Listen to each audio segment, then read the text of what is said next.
How's it going, everyone? I'm Keegs, and I'm here once again with Ben, and this time we are going to be talking about the series finale, Season 3, Episode 15 of The Bad Batch. So, say hi, Ben, and tell me, what did you think of this episode, and honestly, just the series as a whole? Hello, and I thought this episode was great. I thought that I would be bothered more by the lack of any lore revelations, I guess. Yeah, it was very self-contained to the Bad Batch and did not focus really on the Empire as a greater whole, with the very slight exception, I feel like, of Tarkin redirecting funds to the Death Star. Yes, and I thought that going into it that would, if that was something that happened, that it would bother me more, but it ended up not actually bothering me, which I was really surprised by. And I think that's just because the personal story was so well done that it just didn't matter, or as much as it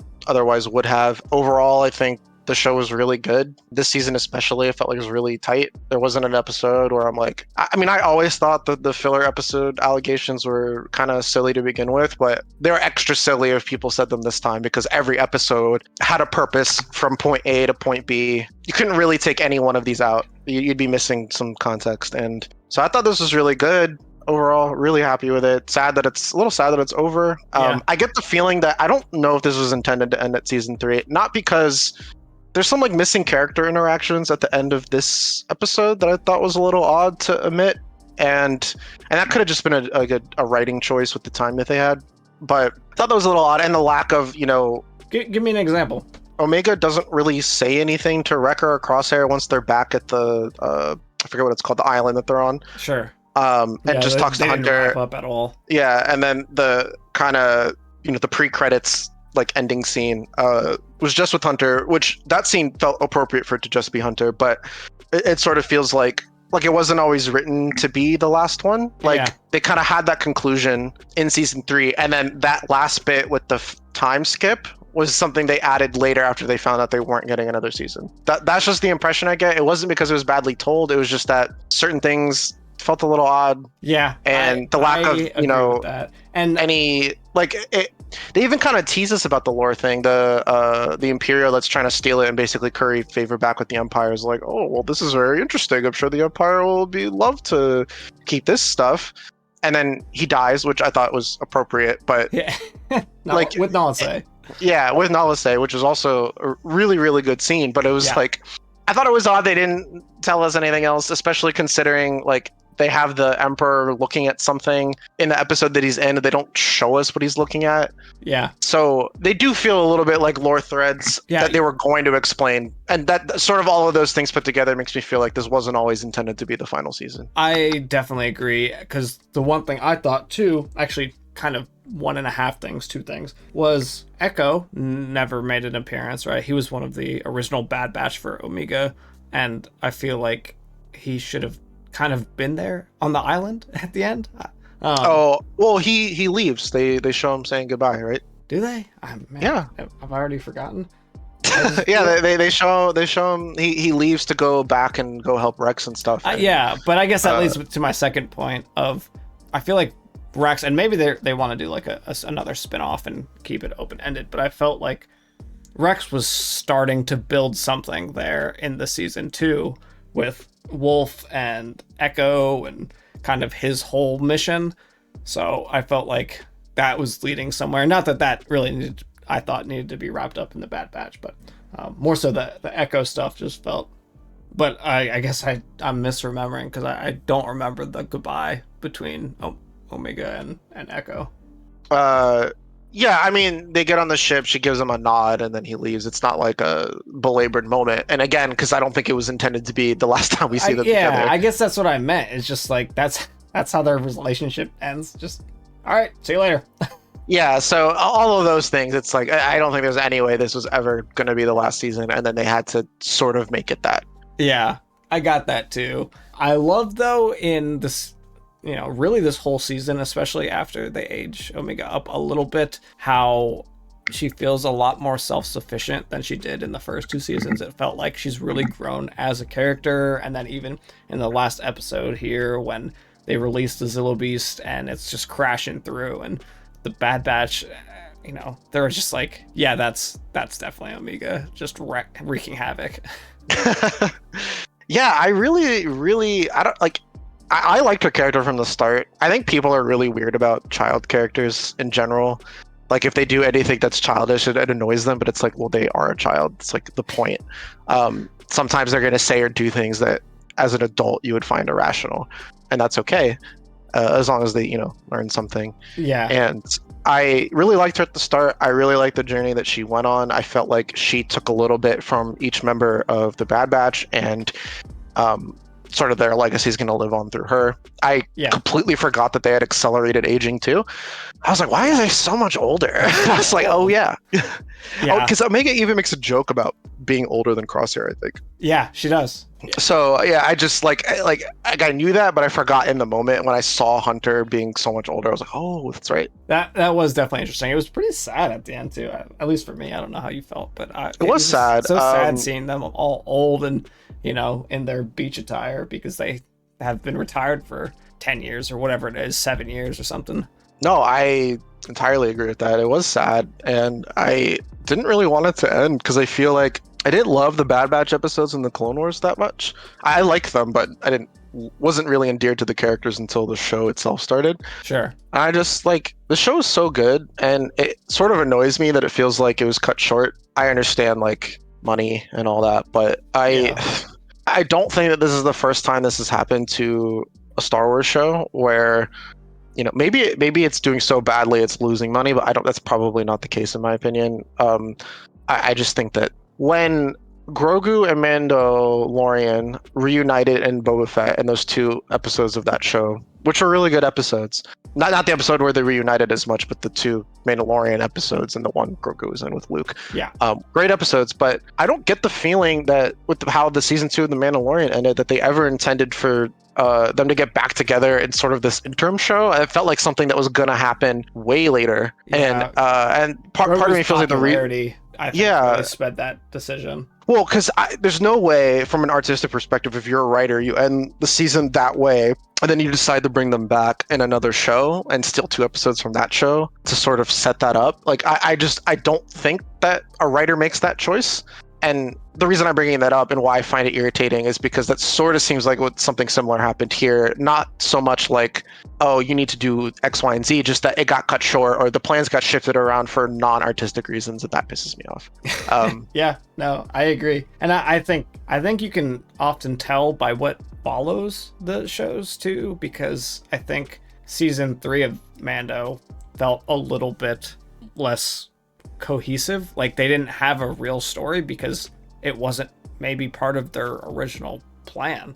Yeah, and I don't think it was in that instance. So they had to kind of fill space a little bit. And I liked season 3 of Mando. I know a lot of people didn't love it. I liked it, but it did focus more on Bo-Katan than it really did Mando in that season. And I think that's just because they were filling space. And especially the thing I really disliked was that they brought Moff Gideon back because what the fuck? Why does he have to be the villain for all 3 seasons?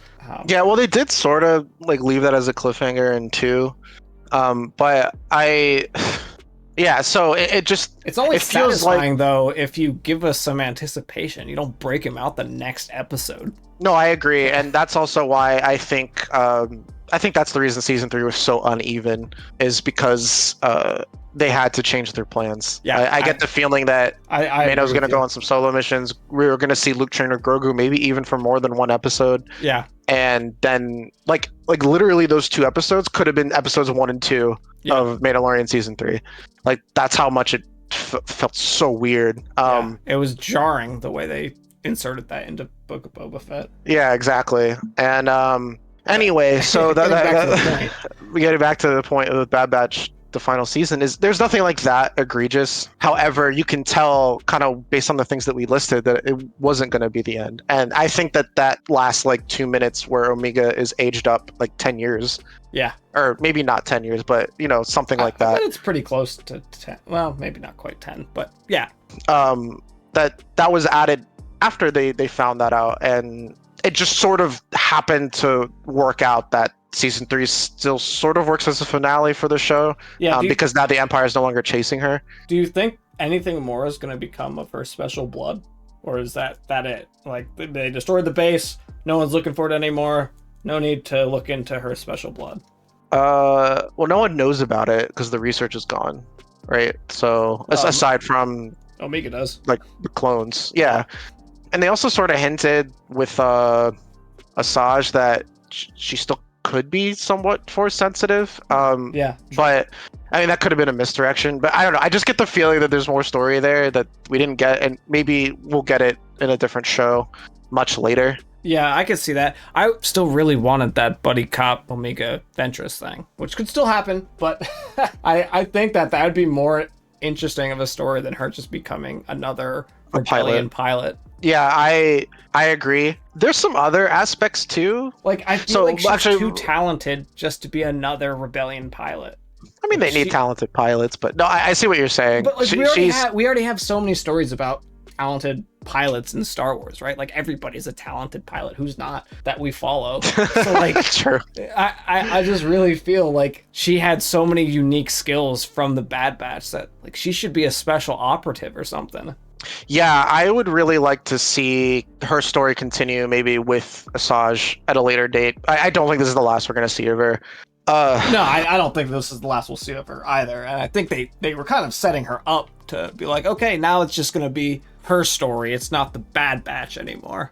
Yes, and there is a couple other weird things. The sort of like brainwashed clones, kind of being inverses of each of the members of the Bad Batch. I really thought one of them was going to be Tech. I thought like, I'm really surprised that it's not. And I'm not like mad that it didn't happen. It's just more like I really didn't think he was dead because we didn't see it happen. And then he was dead. And then it was really touching at the end when she had his goggles and everything. That's another thing is I'm not convinced that he was always intended to be dead. No, I 100% agree with you. I thought he was coming back because it felt like they were setting it up with those weird clones. Like they were using Tech's blood or something to make inverses of the Bad Batch. And I really feel strongly that that's where that was headed. And maybe they cut it short or cut it out entirely because of budgetary constraints, and they knew the season was ending and didn't want to bring Tech back for, just that or something. But I definitely thought that's where it was going because I don't think they utilized the inverse Bad Batch enough. Like, yeah, they were sort such of just an interesting concept, and they were in one episode for like probably 15 minutes of like fight time, but they had cool weapons, they had cool designs, they were an interesting concept. So like I feel like that's something that was supposed to be more, and maybe be like a threat in a follow-on season or something. Yeah, I agree with that. Because I don't think they all died either. I honestly don't remember. I can't remember either. That's possible, but I was definitely a little like whelmed on those aspects, but overall, like I felt like everyone got a good ending that was in the episode. I really liked the scene with the scientist guy, Dr. Hemlock, was holding Omega hostage with a gun pointed at her head, and basically this was Crosshair's moment to make the shot. And did they cut off his shaky hand earlier in the episode, or was that his other hand? That I was not clear about that.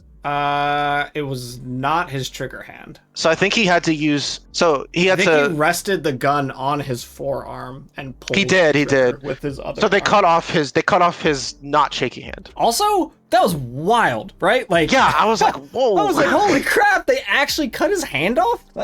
I was really dark. Yeah, they basically. Oh, and the other thing that I like about that, I mean, aside from the fact that it was really like intense, and I flinched a little bit. I wasn't, even though it happened off screen. Yeah. Wow. Like that whole episode, there's a lot of moments like that in this episode where I'm like, they killed a lot of people in this episode. I don't know if you were counting, but I counted, probably a dozen on-screen deaths, like that we actually saw the people die. Yeah, something like that, and it was very intense, and I think that helped with it's still working as a finale for the series in that way. Yeah. So I really, that was really good. kind of giving the clones the option to help them or leave because they just got their freedom back, and a lot of them didn't make it out. Yeah. And they kind of knew that going in, but they got to make that choice for themselves. Yeah. I'm glad the Zillo Beast got away. Yeah. I'm glad Omega's whole plan to go help the kids was really great. I really like that, the way that they came up with that, and like it all felt like it made sense to me. And I said this in one of our earlier discussions, but I felt like the Bad Batch in particular, and especially this season, really like make sure the story is tight. And yeah, there's going to be like a couple like contrivances here and there to, for pacing reasons probably, but overall it felt like everything like had a good explanation, but it wasn't like they didn't have to belabor it and like explain it to you over and over. Nothing it was felt just really like, good. oh, of course, like that happened. It felt, I 100% agree. And the Empire was very competent. They were sending troops and things that felt like a legitimate threat. Yeah, I completely agree with that. And Hemlock is kind of his own undoing because he doesn't call for help when he should have. Yeah. Because he doesn't want to get in trouble, which kind of another flaw with the Empire is that they're so harsh that people are scared to do things when they should. Yeah, absolutely. But I mean, overall, I loved the whole series, and I thought it ended on a really high note. And I'm excited to see where Omega goes from here. Obviously, I think the Bad Batch have just retired. I think they're done. So I'm definitely interested to see what stories come out of this, and I hope we get some interesting ones and not just, oh yeah, she was a random pilot. They were fighting the Empire, and you can see her in the background over there. Yeah, I don't want that either. I want, to me, like the best characters have been coming out of like Filoni and Favreau, and best new characters, I should say. And so I really want to see them play a part, and that's why I'm really glad that Mandalorian and Grogu are getting an actual movie, because I really like them, and I think we went a long time where it didn't really feel like the shows and stuff were really coming across in the films. The sequels, barely even acknowledged half of the other movies in the franchise. So to kind of feel it all coming together is really nice, and I really hope we get more of Omega, and I really want to see more of Asajj Ventress. I wouldn't even be upset if she lived past Jedi, doing her own thing, and maybe that's where their story picks up, is after that. I don't know, but yeah, I think that would be really cool. I mean, Ventress is a Night Sister, so they can do crazy things and live for 100%. long times. So, can you imagine if Ventress and Luke met? Like, I don't know. There's just so many cool things that they could do. Omega herself is really fascinating because she's kind of the legacy of all the clones now, because she'll outlive all of them. Yeah, she definitely will, which is really sad. But it is. But I really like her, and she learned something from each of them that we saw. And sorry, I'm a little scatterbrained with this, but I really liked that moment where Crosshair comes in the clutch and has to kind of overcome his moment, and it's really fitting that when he's able to do that, it's because of Omega and her life is in danger, and he has to save her. Yeah. And I thought that was great. That was the perfect time to do it. It was the most emotionally impactful way to set that up. Only Crosshair could have made that shot. And glad to have called it, but also really thrilled with how it all played out. Just thought it was so good. Even Wrecker got a really good moment where he's the one that can he's, I think, the first one to overpower the machines that are kind of locking them down, trying to turn them into evil clones. Yeah, and he was really injured. I thought he might have died in that episode, but I'm really glad that he didn't. I think that character death can amplify stakes, and I think there's definitely value to that, but we don't need to do that all the time, and I'm glad everyone lived. And that was another thing, and I saw a lot of people say similar things. I really liked that this was kind of a happy ending, right? It was one of the more happy endings that Star Wars has had, I think. Yeah, it does. It was maybe slightly bittersweet in a way, but not in a way that was like, oh, this ended badly for the characters. It wasn't like in the way that like people just get old and die, and like that's about the best way a clone can hope to go out. No, but they didn't like upend the character stories and then have them die in the same thing. Yeah. And they put them through a lot, and they learned lessons, and they were rewarded for that in the end. And I really liked that. I thought that was awesome. Yeah, same. You don't really see like characters just age into passing away. Like Yoda is like the one. Yeah, that's true. Yeah. So I'm glad that they got this. And yeah, I'm just thrilled with it. I don't actually have that much to say. I just thought it was really good. Yeah, I mean, I think I'm right there with you. So I think that's just gonna really wrap it up for this. I'm glad. I think we kind of touched on all the points, and let us know what you think of the Bad Batch as a complete entire series now. I'm Keeks, and I will catch y'all next time for some more Star Wars content.